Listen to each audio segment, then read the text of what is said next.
Look at that frustration. That's not just annoyance. That's genuine disbelief from someone who covers this league daily. And he's got every right to be confused because what just happened in WNBA media circles is borderline malpractice. A prominent analyst just went on Bleacher Report and predicted CaitlinClark will skip the 2026 World Cup. The problem, Clark literally addressed this exact topic 5 days earlier on the New Heights podcast. She didn't leave room for interpretation. She made her intentions crystal clear. Here's what actually happened. On December 31st, CaitlinClark appeared on Travis and Jason Kelce's podcast. She spent nearly 3 minutes discussing the 2026 FIA Women's World Cup, which takes place in Berlin, Germany in September. She explained how the WNBA season will pause right before the playoffs, similar to the Olympic break in 2002. She talked about how the World Cup is technically harder to win than the Olympics because more teams qualify. And then she said, quote, "Hopefully, I'm on the team for that. Not ambiguous, not uncertain, hopeful, and clearly interested." But on January 1st, just one day after Clark's podcast appearance, WNBA analyst Jordan Robinson went on Bleacher Report's live stream with her bold predictions. And here's what she predicted. I don't have a problem Clark makes the World with the Cup WNBA roster, players but asking declines for the a rest raise. of the playoffs because the WNBA Indiana is on a hot might streak. be making a championship run. I don't care about the previous 24, 25 years. As an investment, it's starting to pay off. And so this week they wore T-shirts saying, making a statement, you better pay us. But instead of just leaving it at that, a Kelsey Plum... Now, let's be clear about the timeline here, because timing matters. Clark's podcast episode dropped December 31st. Robinson's prediction aired January 1st. That's less than 20.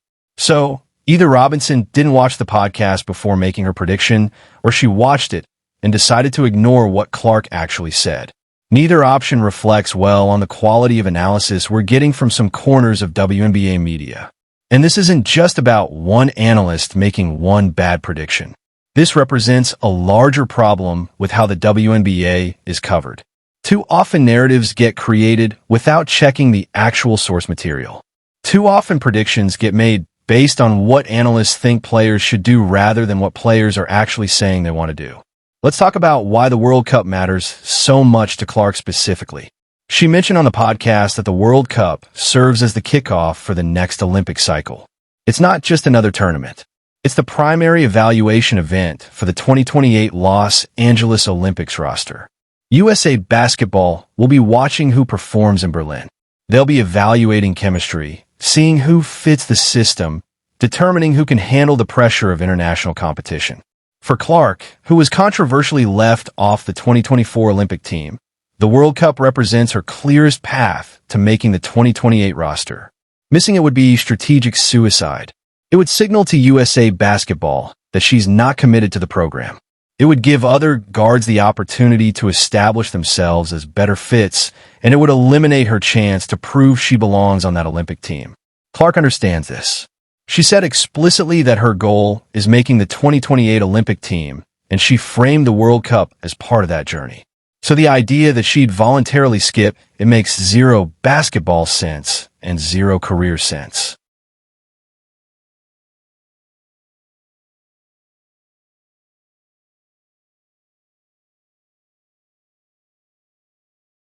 But here's where Robinson's prediction gets even more problematic.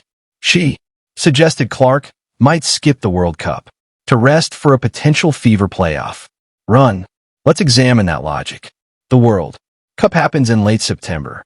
The WNBA playoffs typically run from mid-September through mid-October, so Clark would be playing in the World Cup during the playoffs anyway if the Fever make a deep run.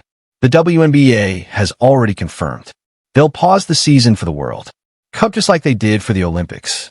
This isn't a situation where Clark would have to choose between her team and her country.